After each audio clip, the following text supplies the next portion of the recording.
अस्सलाम वालेकुम आदाब। जो इसी घाट के बारे में बात करेंगे हमारे राज्य मंत्री अब्दुल सत्तार साहब से, जो काफ़ी मुश्किलों से सामना करना पड़ा है आम जनता को। बिल्कुल, तो इतने बड़े बड़े खड्डे इस घाट में, तो इसका काम जल्द से जल्द चालू होना चाहिए। जो इसी के बारे में, घाट के बारे में राज्य मंत्री साहब ने हमारे इसी घाट के बारे में बताए, तो बिल्कुल काम बहुत जल्दी चालू होने वाला है। क्योंकि अभी बिल्कुल वीडियो पूरा देखना चाहिए, क्योंकि अजंता घाट के बारे में मालूमात है।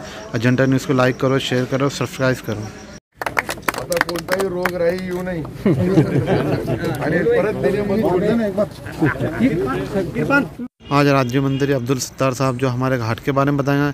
और अभी 2 दिन पहले भूसे की गाड़ी पलटी हुई थी, तो काफ़ी ट्रैफिक जाम हो गया था रात के 8 बजे। तो काफ़ी मुश्किलात का सामना करा, आम जनता को काफ़ी मुश्किलात का सामना करना पड़ा।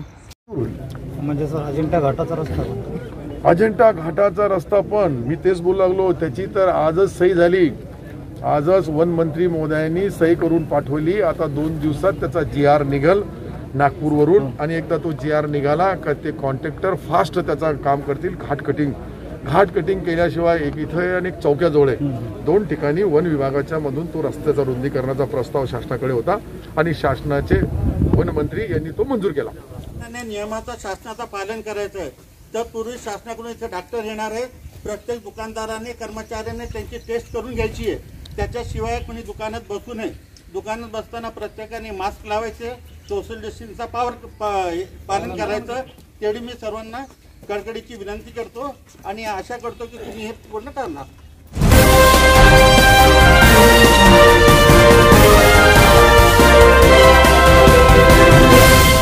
अगर आपने अभी तक हमारा चैनल सब्सक्राइब नहीं किया तो अभी सब्सक्राइब करें। वो बनवल्यानंतर त्याच्यामध्ये अनेक अडचणी आहे, आणि या अडचणीमध्ये रस्त्याची मोठी आपली एक अडचण होती। ही सर्व रस्त्याची अडचण आता काही प्रमाणावर दूर झाली। 30% काम राहिलेलं आहे। मला वाटतं 6 महिन्याच्या आत हा रस्ता सुसज्ज होऊन जाईल, आणि रस्ता एकदा सुसज्ज झाला तर पर्यटकांना येण्या जाण्यासाठी आणि विशेषतः आपल्या या परिसरात येणाऱ्यांना वर जो अवलंबून असलेले व्यापारी, इथलचे गाईड असतील, इथलचे कर्मचारी असतील, इथलचे काम करणारे असतील, इथलचे छोटे छोटे हॉकर्सवाले असतील, या सर्वांना आज व्यवहार सुरू झालेला आहे। परंतु आज त्याची साफसफाई होईल, आणि उद्यापासून लेण्यारीतशीर ऑनलाईन ज्या लोकांनी आपला अर्ज दिला, त्यांनी आपले परवानगी घेतली, त्यांना दिले जाईल, आणि मग हे सर्व सुरक्षित पार पाडला तर टप्प्याटप्प्याने ते क्रिया करण्यात येईल। सर आपण पर्यटकांना आणि व्यावसायिकांना काय आवाहन करा? नाही, माझी त्यांना एकच नम्र विनंती राहील की त्या सर्वांनी शासनाच्या नियमाचा पालन करावा, सोशल डिस्टन्सचा पालन करावं, मास्क लावावं, गर्दी टाळावी, आणि विशेषतः शासनाने जे जे निर्देश दिलेले त्याचा पालन केला तर ह्या ज्या काही अटी आहे त्या सर्व शिथिल करण्यात येईल आणि त्यांना मदत देण्यात येईल। सर आपला जो रस्ता आहे घाटातला, त्याची जी दशा आहे त्याबद्दल खरं म्हणजे घाटातला रस्ता जो आहे याची एक फाईल वन मंत्री आदरणीय राठोड साहेबांकडे होती। मी ते तोपर्यंत लोकांच्या ज्या काही आजच्या अडीअडचणी, रस्त्याची वाहतुकाची जे अडथळे ते दूर होणार नाही, त्यासाठी एक इथलचा आहे आणि एक चौक्याजवळचा आहे, त्या दोघालाही त्यांनी मंजुरी दिली वन मंत्र्यांनी। सर सिमेंटीकरण की डांबरीकरण? हे म्हणजे जास्तीत जास्त याच्यामध्ये सिमेंटीकरण आहे, काही ठिकाणी डांबरीकरण आहे, ते मोजक्या ठिकाणी। परंतु शेवटी सिमेंटीकरणाच्या ऐवजी बी त्याच्यावर आम्ही एक त्यांना विनंती केली की एक असा लेअर मारावा त्याच्यावर की ज्याच्यामुळं टायर तापून फुटणार नाही, दुर्घटना होणार नाही, याची दक्षता घेण्यासाठी ही जबाबदारी। कारण की एकदा सिमेंट रोड झाला, सिमेंटचा रस्ता तापला का तो रबरचा जो टायर असतो त्याचे परिणाम होतात, अशा लोकांनी आमच्याकडे तक्रारी केल्या होत्या। त्यानुसार आम्ही शासनाला कळवलं, आणि केंद्र सरकारचे जे मंत्री आहेत नितीन गडकरी साहेब, त्यांनी आश्वासन दिलं की निश्चित आपण याच्यावर उपाययोजना करू। काही ठिकाणी शेतकऱ्यांच्या जमिनी, गाव एकीकडे आहे, जमिनी दुसरीकडे आहे, तर त्याला भुयारी रस्ते ते याच्यामध्ये प्रोव्हिजन केलं नाही। पहिल्या 4 लाईनमध्ये त्याचा प्रोव्हिजन होता, आता केला नाही, परंतु तेही करण्यासाठी एक दिल्लीला आम्ही त्यांच्याकडून वेळ मागितला, आणि महाराष्ट्र शासनाकडून विशेषतः माझ्या मतदारसंघ असल्याकारणाने, आपला जिल्हा असल्याकारणाने जिल्ह्यावर मोठ्या प्रमाणावर शेतकरी, गाव एकीकडे, जसं आता फरदापूर पहिला तर गाव एकीकडे, शेती दुसरीकडे, अजिंठ्याची 30 परिस्थिती आहे, घोडेगावची 30 परिस्थिती आहे, डोंगरगाव असेल, अनेक गावं जे रोडला लगतला येतात त्या लोकांचा फार मोठा भविष्यामध्ये त्यांना ताण येणार आहे। त्यासाठी खालून भुयारी रस्ते काही ठिकाणी करण्याचं आम्ही नियोजन केलं, ती मागणी केली, आणि जोपर्यंत नितीन गडकरी साहेब त्याला मंजुरी देतील आणि निश्चित त्याचा परिणाम पुढच्या वेळेस जे लोकांच्या मनामध्ये शंका आहे ती दूर होईल। म्हणजे सर अजिंठा घाटाचा रस्ता अजिंठा घाटाचा रस्ता पण मी तेच बोलू लागलो, त्याची तर आजच सही झाली. आजच वन मंत्री महोदयांनी सही करून पाठवली. आता 2 दिवसात त्याचा GR निघल नागपूरवरून, आणि एकदा तो GR निघाला का ते कॉन्ट्रॅक्टर फास्ट त्याचा काम करतील. घाट कटिंग केल्याशिवाय एक इथं आणि एक चौक्याजवळ आहे, 2 ठिकाणी वन विभागाच्या मधून तो रस्त्याचा रुंदीकरणाचा प्रस्ताव शासनाकडे होता आणि शासनाचे वनमंत्री यांनी तो मंजूर केला. चला, पूर्ण आयुष्य भविष्य मुलांचा शिक्षणापासून तर लग्नापासून तर पोटा पाण्याचा प्रश्न या लेणीवर अवलंबून आहे.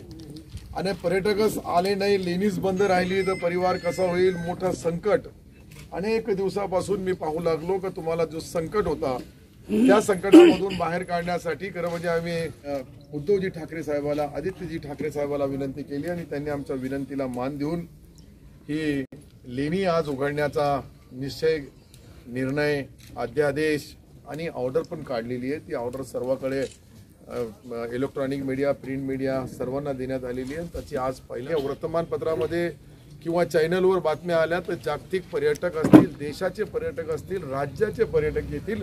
स्वतः पहिले तुम्हाला मास्क लावावं लागेल. तुम्हाला मास्क लावल्यानंतर येणाऱ्या गिराकाला हात जोडून विनंती करावं लागेल की तुम्ही मास्क लावा, किंवा पर्यटक जो येणार आहे त्यालाही तुम्हाला विनंती करावं लागेल. त्याच्याकडे तहसीलदार साहेब एक विशेष लक्ष द्यावं. औरंगाबादचे जे अधिकारी आहेत त्यांना इथे बोलवावं, त्यांच्याशी चर्चा करावी. यामध्ये छोटे दुकानदार आहेत, छोटे व्यवसाय करणारे आहेत, यांच्या अडीअडचणी खरं म्हणजे यांचा भाडा, तर भाड्याच्या बाबतीत आपण निर्णय घेऊ. तर निश्चित भाडा ज्या दुकाना बंदच होत्या तर त्याचा भाडा घेण्याचा प्रश्नच नाही. त्या ठिकाणी तुम्हाला सवलत देण्यात येईल. माझ्याकडून वैयक्तिक तुम्हाला काही मदत असेल तर ती करणं माझा कर्तव्य आहे तुमचा लोकप्रतिनिधी या नात्याने.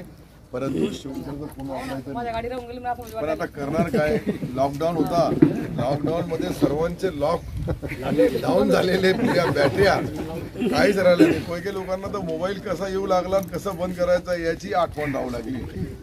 आणि हे त्यांना यांच्याशी खरं म्हणजे आता आदित्यजी कधी आले तर परत तुमच्याशी ना मुंबईला तुमची एक स्पेशल मीटिंग लावू, जशी पहिले मंत्र्याची लावली आता लावू. आणि हे लावच नाही तर याच्यामधला निर्णयही घेऊ. मध्ये एकच सरदारजी ओळख द्यायची गरज नसते. धर्मेंद्र बालसिंगजीची ओळख सर्वांना काय म्हणतात केला, सर्व परिवार चांगला आहे, परंतु प्रेम जुना जो आहे तो काही अजिंठा तो कायम आहे आणि राहील सुद्धा म्हणतात. त्याच्या मुलालाही आणलं विचारायला, मुलगा CA विचारा, सर्व व्यवहार फ्री करण्यात आलेली आहे. आता याची खरं म्हणजे इलेक्ट्रॉनिक मीडिया, प्रिंट मीडियाला माझी नम्र विनंती राहील का आपल्या माध्यमातून, कारण की IBN लोकमत तर आहेच, याच्या माध्यमातून जगामध्ये देशामध्ये संदेश जाणार आहे. लोकांना माहिती मिळायला पाहिजे का आपली ही लेणी पर्यटनाला चालना देण्यासाठी आदित्य साहेबांना मी अजिंठा केव्हजमध्ये बोलवणार. त्यांच्या माध्यमातून म्हणजे आदित्य साहेब एकदा आले तर तुमच्या अडी अडचणी जितक्या असतील छोट्या मोठ्या, मी काही चर्चा केली, जे चर्चा राहिली त्या सर्व अडी अडचणी निश्चित दूर करू याची गवाही आपल्या सर्वांना देतो आणि माझे 4 शब्द पुरे करतो. आदाब, सलाम, राम राम, जय हिंद, जय हिंद, जय महाराष्ट्र.